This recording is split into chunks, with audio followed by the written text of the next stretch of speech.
Hello everyone, today in this video we will discuss one case law of CRPC and the name of the case is Madhubala versus Suresh Kumar. 1997 का ये case है।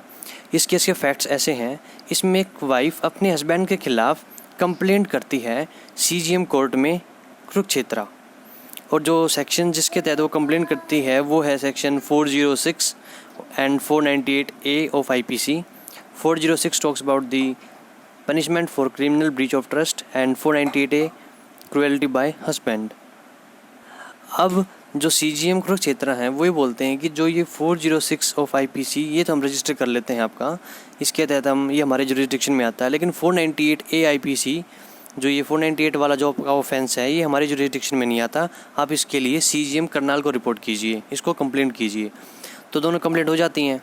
तो जो CGM Kurukshetra है वो 406 IPC इस offence के लिए वो CRPC सेक्शन 156 क्लोज 3 के तहत डायरेक्शन देते हैं FIR लॉन्च करने के लिए, FIR रजिस्ट्रेशन के लिए। सेम वे जो करनाल वाले CGM है ये भी 156 क्लोज 3 ऑफ द CRPC उसके तहत ये डायरेक्शन देते हैं FIR के लिए। FIR हो जाती है और जो हस्बैंड है वो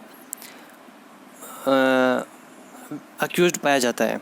अब जो लीगल इशू उठता है इस केस के अंदर वो ये उठता है, क्या CGM के पास ये पावर है under section 156 clause 3 of CRPC to give direction for registration of FIR। क्योंकि वहाँ पे लिखा हुआ क्या है कि वो इन्वेस्टिगेशन की वो डायरेक्शन दे सकते हैं इन्वेस्टिगेशन के लिए, और इन्वेस्टिगेशन टेक्निकली कब होती है, जब आपकी FIR दर्ज की जा चुकी है। तो क्या वो FIR दर्ज करने की भी डायरेक्शन दे सकते हैं। सो मैं पॉइंट दोबारा रिपीट करता हूँ, क्या CGM FIR दर्ज कराने की डायरेक्शन दे सकते हैं, जबकि CGM जो डायरेक्शन दे सकते हैं वो इन्वेस्टिगेशन की है, और इन्वेस्टिगेशन कब होता है, जब आपकी FIR ऑलरेडी रजिस्टर्ड हो। तो क्या ये इसके अंदर इंक्लूडेड है या नहीं है, अब सारा इशू यही है। अब जो अक्यूज्ड है, जो हस्बैंड है, वो हाई कोर्ट में मूव करता है कि भाई जो CGM है under this section he can not direct, ठीक है। और हाई कोर्ट भी इसको सही मानती है। हाई कोर्ट कहती है कि नहीं, कि ये डायरेक्शन नहीं दे सकते FIR की, क्योंकि उनका काम क्या है, इन्वेस्टिगेशन का। वो इन्वेस्टिगेशन के लिए डायरेक्शन दे सकते हैं, FIR की डायरेक्शन नहीं दे सकते, ठीक है। तो ये हाई कोर्ट ने बोला। फिर ये मामला पहुंचता है, मधुबाला ने इसको अगेन रिपोर्ट किया, अगेन अपील की सुप्रीम कोर्ट में। अब ये मैटर जाता है सुप्रीम कोर्ट में। सुप्रीम कोर्ट जो है 2 केसेस का हवाला देती है, गोपाल दास केस और तुलाराम केस। इन गोपाल दास केस जो एडिशनल डिस्ट्रिक्ट मजिस्ट्रेट है वो फर्स्ट क्लास मजिस्ट्रेट को ट्रांसफ़र करते हैं case under this section, and this first class magistrate under section 156 clause 3 of CRPC वो डायरेक्ट करते हैं FIR के लिए। और जो रिपोर्ट फिर उसके बाद FIR हो जाएगी। FIR के बाद जो पुलिस है वो रिपोर्ट देगी। उसके बाद जो पुलिस अपनी रिपोर्ट फाइल करेगी under section 173(2) clause 2 to the magistrate. फिर जो नेक्स्ट मैजिस्ट्रेट है, अब जिन्होंने ये FIR का जो डायरेक्शन दी थी, इन्होंने चार्जेस फ्रेम नहीं किए, वो किसी दूसरे मैजिस्ट्रेट ने किए। तो जो केस यही था कि भाई जो ये मैजिस्ट्रेट हैं, जो ADM है, इनको चार्जेस फ्रेम करने चाहिए थे, लेकिन जो हमारे ये केस था ये स्टार्ट किसने किया, फर्स्ट मैजिस्ट्रेट ने, जिनके पास ये पावर है ही नहीं, क्योंकि जो कॉग्निजेंस था वो इन्होंने ले लिया था। तो सारा केस इनको ही हैंडल करना चाहिए था, इनके पास पावर नहीं जानी चाहिए थी। इसीलिए जो ये ऑर्डर इन्होंने पास किया, ये ऑर्डर नहीं माना जाएगा। तो सुप्रीम कोर्ट बोलती नहीं, ऐसा कुछ भी नहीं है। Under section 192 due to administrative reasons they can transfer the case as in the usual dealing. In the same way, in Tularam case, the section 156 clause 3 was discussed। इसमें Punjab and Haryana high court ने भी यही बोला कि भाई ये direction दे सकती है, FIR रजिस्ट्रेशन की डायरेक्शन नहीं दे सकती, सिर्फ इन्वेस्टिगेशन की डायरेक्शन दे सकती है। सुप्रीम कोर्ट ने इसको क्वेश कर दिया था।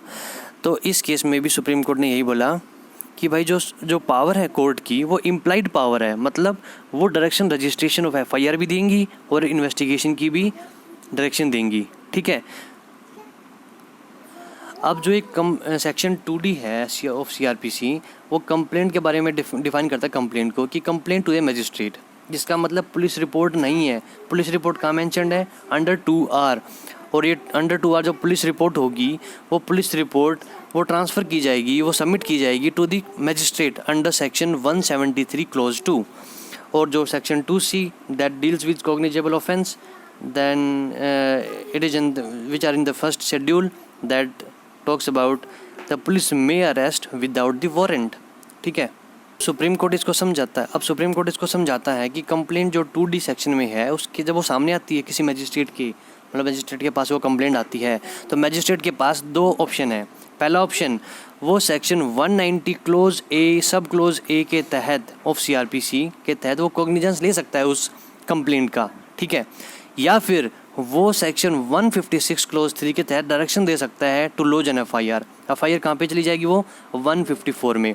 जब FIR लिख ली जाएगी तब उसके बाद क्या होगा, 156 क्लोज 1 के तहत वो इन्वेस्टिगेशन स्टार्ट हो जाएगा। जो कौन करेगा, जो कॉग्निजेबल ऑफेंस है उसका इन्वेस्टिगेशन पुलिस ऑफिसर करेगा।